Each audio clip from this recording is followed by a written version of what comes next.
బాబు వాడి రూమ్లో ఒక పగిలిపోయిన గడియారం ఉంది. అయితే ఆ గడియారాన్ని వాళ్ళ మమ్మీ పడేనానా అని చెప్పేసి అంటుంటే కూడా ఆ బాబు పడేయట్లేడు. వద్దమ్మా దీన్ని నేను ఉంచుకుంటాను అని చెప్పేసి అంటానే ఉన్నాడు. అయితే వాళ్ళ మమ్మీ అంటుంది, వద్దు నాన్న, గడియారం పగిలిపోయిన గడియారం ఇంట్లో ఉంచుకొని ఏం చేస్తావు, దాన్ని పడే అని చెప్పేసి వాళ్ళ మమ్మీ ఆ అబ్బాయితో సీరియస్గా చెప్పినా సరే ఆ అబ్బాయి వాళ్ళ మమ్మీ ఏడ పడేస్తుందో అని చెప్పేసి భయపడి ఆ గడియారాన్ని మొత్తం ప్యాకింగ్ చేసేసి వాళ్ళ మమ్మీకి కనబడకుండా దాపెట్టేస్తాడు. అయితే ఆ గడియారాన్ని ఎందుకు దాపెట్టాడు, ఆ గడియారం ఎందుకు పగిలిపోయింది, ఆ గడియారం పడేయమని వాళ్ళ మమ్మీ ఎందుకు అంటుందో ఇప్పుడు మీకు తెలియాలి అంటే మీరు నా ఛానల్ని ఫాలో అవ్వండి.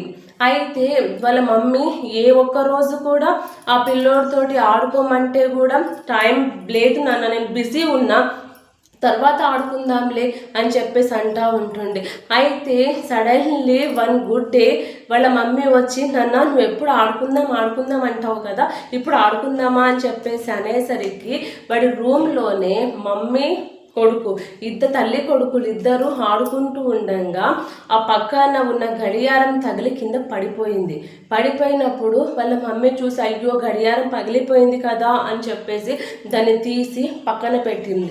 అయితే వాళ్ళ బాబు ఎన్నిసార్లు చెప్పినా కానీ వినలేడు. వినకపోతే ఒక ఫైన్ డే వాళ్ళ మమ్మీ ఆ రూమ్ని క్లీన్ చేద్దామని చెప్పేసి అబ్బాయి రూమ్లోకి వెళ్ళినప్పుడు క్లీన్ చేస్తుండగా పగిలిపోయిన గడియారము కవర్లు మొత్తం చుట్టేసి ఉన్నది చూసింది. తీస్తే అది గడియారం. అయితే వాళ్ళ బాబుకి అడిగింది, ఎందుకు నన్ను గడియారాన్ని దాపెట్టావు అని చెప్పేసి.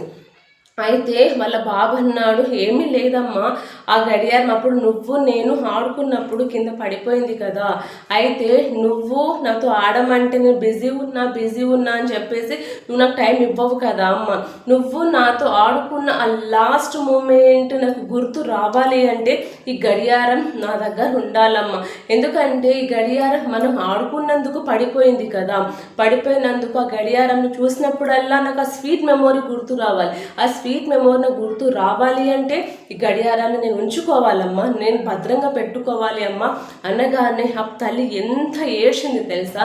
నా కొడుకు నన్ను ఎంత జాగ్రత్తగా చూసుకుంటున్నాడు, నా ప్రేమ కోసం తహతహలాడుతూ ఉన్నాడు, ఇలాంటి నా కొడుకును నేను నా పనిలో నేను దూరం చేసుకున్నాను అని చెప్పేసి చాలా రియలైజ్ అయింది. పిల్లలకి మనం ఆ కొన్ని క్షణాలు మర్చిపోతామేమో, కానీ పిల్లలు ఆ క్షణాలని మధుర జ్ఞాపకాలుగా జీవితాంతం గుర్తుంచుకుంటారు.